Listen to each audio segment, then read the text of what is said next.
ત્યારે ઘેડ પંથકના ખેડૂતો કિસાન કોંગ્રેસના નેજા હેઠળ આવેદનપત્ર આપવા માટે પહોંચ્યા હતા, પરંતુ 2 કલાક સુધી કોઈ અધિકારી ખેડૂતોનું આવેદનપત્ર સ્વીકાર્યું ન હતું અને ત્યારબાદ ખેડૂતોએ અન્ન જળના ત્યાગની ચીમકી આપતા અંતે ડેપ્યુટી કલેક્ટરે આવેદનપત્ર સ્વીકાર્યું।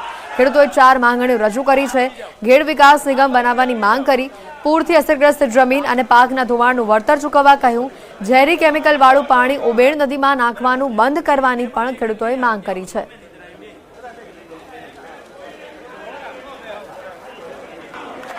અને ઘણા વર્ષોથી અમારે ઘેડ વિસ્તારમાં બહુ તકલીફ પડે, મુસીબત પડે, છતાં પણ અમે સહન કરતા આવ્યા છે। પણ અત્યારે જે આ કેમિકલ પાણી આવે, પછી એટલું પાણી આવે, સંઘર્ષ કરવો પડે, છતાં પણ કોઈ જવાબ ન આપે, તો એના માટે અમે ખેડૂતો એકતા થયા છે। અમારી માંગ હતી કે ઘેડનો આ કાયમી પ્રશ્ન છે એનો નિકાલ કરવા માટે પહેલી માંગ ઘેડ વિકાસ નિગમ ઊભું કરવામાં આવે, એમાં દર વર્ષે બજેટમાંથી અલાયદું ફંડ ફાળવવામાં આવે। બીજી માંગ એ હતી કે ઘેડના આ પાણ પ્રશ્ન માટે સરકારે નદીઓ ઊંડી પોળી કરવી પડે તો ઊંડી પોળીઓ કરે અને આ પ્રાણ પ્રશ્નનો કાયમી નિકાલ કરવામાં આવે। પંચમહાલના ઘોગંબા તાલુકાના ખેડૂતોએ સિંચાઈ માટે ચેકડેમ બનાવવાની માંગ કરી છે। ખેડૂતોએ વહી જતા વરસાદી પાણીના સંગ્રહ માટે ચેકડેમ બનાવવાની માંગ કરી। ઘોગંબા પંથકના ખેડૂતો ડુંગરાળ જમીન હોવાથી બળદની ખેતી કરી રહ્યા છે। ડુંગરાળ વિસ્તાર હોવાથી ખેડૂતો ખેતીમાં ટ્રેક્ટરનો ઉપયોગ કરી શકતા નથી। ઢોળાવવાળી જમીન હોવાથી ખેડૂતો માત્ર ચોમાસુ ખેતી કરીને રોજગારી માટે શહેરોમાં જવા મજબૂર બન્યા છે। સરસવા ગામના ખેડૂતોએ પોતાની આ વ્યથા વ્યક્ત કરી।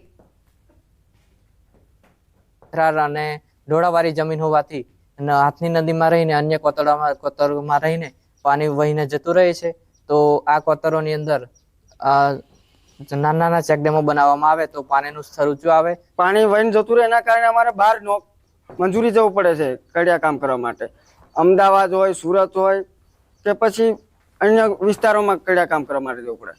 તો હું સરકારશ્રીને વિનંતી કરું કે અમારા વિસ્તારની અંદર ચેકડેમો ગાળે ગાળે બનાવો તો અમારે 12 માસ ખેતી થાય। પંચમહાલ જિલ્લાના ઘોગંબા તાલુકાના પૂર્વ વિસ્તારમાં ખેડૂતો ડુંગર ઉપર ખેતી કરી રહ્યા છે, એટલે અહીંયાનો જે વિસ્તાર છે જેની ભૌગોલિક પરિસ્થિતિ ડુંગરો પર ખેતર આવેલા છે અને અહીંયા ખેડૂતોને બળદને સ્પેશિયલ તાલીમ આપી અહીંયા ખેતી કરવી પડતી હોય છે। હાલ આપણે ઘોગંબા તાલુકાના પૂર્વ વિસ્તારમાં સરસવા ગામમાં ઉપસ્થિત છે। હું આપને સીધા દ્રશ્યો બતાવીશ। આપ દ્રશ્યોમાં જોઈ શકો છો ખેડૂત જે રીતે ખેતી કરી રહ્યો છે, અહીંયા ખેડૂતોને ત્રાંસી ખેડ કરવી પડતી હોય છે જેથી પાક છે તેનું જતન થઈ શકે। સાથે સાથે અહીંયાની જે ભૌગોલિક પરિસ્થિતિ છે માત્ર ચોમાસાની ખેતી પર જ અહીંયા ખેડૂતો આધારિત હોય છે, જેમાં પણ મકાઈ, તુવેર અને કપાસ આ સિવાય અન્ય કોઈ ખેતી અહીંયા થઈ શકતી નથી।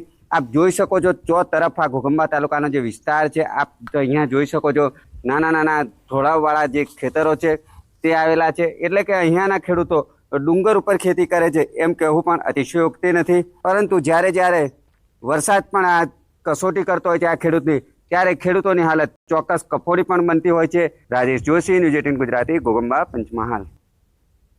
ન્યૂઝ 18 નેટવર્કની વનશ્રી પહેલમાં આપણી સાથે જોડાયા છે જાણીતા actor Rajiv Khandelwal.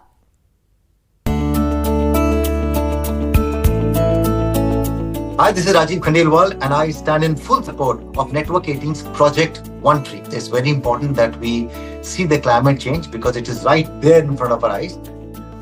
Not just that, I think planting more trees gives us only happiness. Think of the forests that gives us so much happiness. The wild that when we go to any of the wild areas and we go to areas which are like densely populated trees.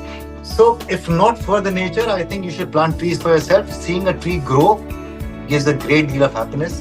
At least it gives me a lot of happiness.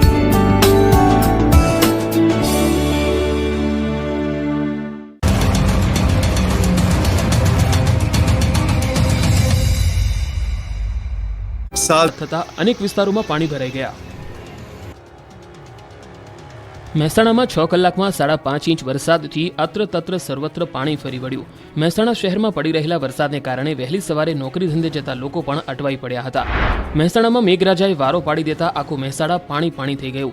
મહેસાણામાં જુલાઈના અંતમાં જમાવટ કરતા મહેસાણા આખું ડૂબી ગયું છે। મહેસાણાની મોટાભાગની બજાર દરિયો બની ગઈ। મહેસાણામાં આકાશમાંથી મહેર તો થઈ, પરંતુ મહેર મુશળધાર કહેર બનીને ત્રાટકતા થોડી જ ક્ષણમાં મહેસાણા હતું ન હતું થઈ ગયું। મહેસાણા શહેરના Modhera road, Hiranagar road, bus port, 2 નાળા સહિત અનેક વિસ્તારમાં એવા પાણી ભરાયા કે વાહનો ડૂબી ગયા। રોડ પર ગોઠણસમાં પાણી ભરાતા વાહન ચાલકો અટવાયા। વરસાદે એવી તબાહી મચાવી કે નીચાણવાળા વિસ્તારોમાં પાણી ભરાઈ ગયા. રાજકમલથી માલ ગોડાઉન તરફ જતા રસ્તા પાણીમાં ગરકાવ થઈ ગયા. રહેણાંક વિસ્તાર હોવાથી પાણી ભરાતા સ્થાનિકોને ભારે હાલાકી પડી. તંત્રની પ્રી મોન્સૂન કામગીરીના દાવા પોકળ સાબિત થતા જોવા મળ્યા. 5.5 ઇંચ વરસાદે મહેસાણાના હાલ બેહાલ કરી નાખ્યા. ચારે તરફ જળબંબાકારની સ્થિતિ સર્જાઈ. મહેસાણાનું બસ પોર્ટ બેટમાં ફેરવાઈ ગયું. બસ સ્ટેન્ડમાં પાણી ભરાતા મુસાફરોને ભારે હાલાકીનો સામનો કરવો પડ્યો. તો મહેસાણામાં કરોડોના ખર્ચે બનેલા અંડરપાસમાં પાણી ભરાયા. અંડરપાસમાં પાણી ભરાતા બંને બાજુનો રસ્તો બંધ કરવામાં આવ્યો. અંડરપાસનું નિર્માણ થયું ત્યારે તંત્ર દ્વારા પાણી નહીં ભરાવાના દાવાઓ થતા હતા, પરંતુ તંત્રના દાવાઓ ખોટા પડતા હોય તેવું લાગી રહ્યું છે. અંડરપાસ બંધ કરવામાં આવતા વાહન ચાલકો અટવાયા. તો માનવ આશ્રમ વિસનગર રોડ વિસ્તારના રસ્તાઓ પણ જળમગ્ન થયા. વહેલી સવારથી મહેસાણા શહેરમાં મેઘ તાંડવ જેવી સ્થિતિ છે. વરસાદ એટલો ધોધમાર ખાબક્યો કે મહેસાણા શહેર બેટમાં ફેરવાઈ ગયું. સવારે 6 વાગ્યાથી 3 વાગ્યા સુધીમાં તો 5 ઇંચથી વધુ વરસાદ ખાબક્યો. ભારે વરસાદને કારણે મહેસાણા પાણી થઈ ગયું. રાધનપુર ચોકડીથી ગોપીનાળાનો રસ્તો પાણીમાં ગરકાવ થઈ ગયો. પાણી ભરાતા વાહન ચાલકો અટવાઈ ગયા હતા. તો કેટલાક વિસ્તારોમાં જળબંબાકારની સ્થિતિ જોવા મળી. વાહનો પાણીમાં ગરકાવ થયેલા દેખાયા.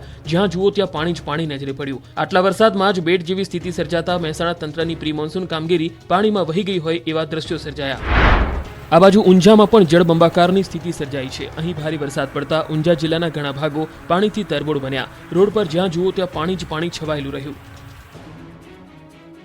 છોટાઉદેપુરમાં ભારે વરસાદ બાદ અનેક નદીઓ ગાંડીતૂર બની છે. પુલ પરથી ધસમસતા પ્રવાહ વહી રહ્યા છે ત્યારે છોટાઉદેપુરના ડુંગરભીત ગામે એક બાઇક ચાલકને હોશિયારી મારવી ભારે પડી ગઈ. થયું એવું કે પુલ પર પ્રચંડ વેગમાં પાણી વહી રહ્યું હતું ત્યારે એક બાઇક ચાલક પાણીને સામાન્ય સમજી કોઝવે પસાર કરવા ગયો હતો. બાઇક લઈને નીકળ્યો તો ખરા, પરંતુ કોઝવેની વચ્ચે પહોંચતા જ તોફાની પાણીના વેગમાં બાઇક સાથે યુવાન તણાયો હતો. બચાવો બચાવોની બૂમો પાડવા લાગ્યો હતો. ત્યારે સ્થાનિકોએ ઘટના સ્થળે પહોંચી બાઇક ચાલકનું રેસ્ક્યુ કર્યું હતું. જો કે બાઇક ચાલકનો બચાવ થઈ ગયો. ઉત્તર ગુજરાતમાં ધબધબાટી શરૂ કરી દીધી છે. સોમવારે વહેલી સવારથી જ મેઘરાજે ધમાકેદાર બેટિંગ કરતા અરવલ્લી પંથક, મોડાસા, મેઘરજ, માલપુર, બાયડ, ધનસુરા સહિતના વિસ્તારમાં ભારે વરસાદ પડ્યો. તોફાની વરસાદથી રોડ પર પાણી ભરાયા. મોટાભાગના રોડ પર જાણે કે નદી વહેતી હોય તેવા દ્રશ્યો સામે આવ્યા. સવારથી જ વરસાદે એન્ટ્રી મારતા લોકો સવારમાં પરેશાન થયા હતા. શહેરના રોડ પર એટલા પાણી ભરાયા કે રોડ મળતા ન હતા. માલપુરમાં ડુંગરના પાણીથી રસ્તાઓ પર નદી જેવા દ્રશ્યો સર્જાયા. પીક અવર્સમાં જ વરસાદ તોફાને ચડતા ઓફિસે જતા લોકો અટવાયા. સ્કૂલે જતા બાળકો અટવાયા. તો મોડાસા પેલેટ ચોકડી વિસ્તાર પણ બેટમાં ફેરવાઈ ગયો. મોડાસાના દ્વારકાપુરી આગળ ફરી વળ્યા પાણી. બનાસકાંઠાના ધાનેરા, ડીસા, દાંતીવાડામાં 2 કલાકમાં 2 ઇંચ વરસાદ ખાબક્યો. વરસાદ વરસતા મુખ્ય બજારોમાં ઘૂંટણસમાં પાણી ભરાયા. ડીસામાં 1.5 ઇંચ વરસાદ પડ્યો. ડીસા રોડ પર પાણી ભરાતા અનેક વાહન ચાલકો પાણીમાં ફસાયા. વરસાદ વરસતા ખેડૂતોમાં ખુશીનો માહોલ જોવા મળ્યો.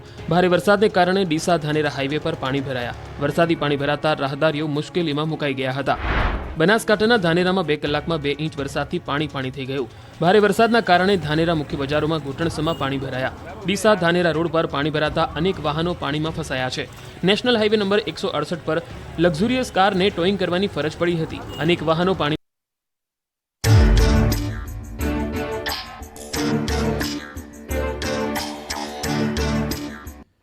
હેડલાઇન્સ પ્રેઝન્ટેડ બાય દરેક વાનગીનો વટ પાડતો સ્પાયરન ગરમ મસાલો, ગુજરાતનો ખરો સ્વાદ સ્પાયરન મસાલા.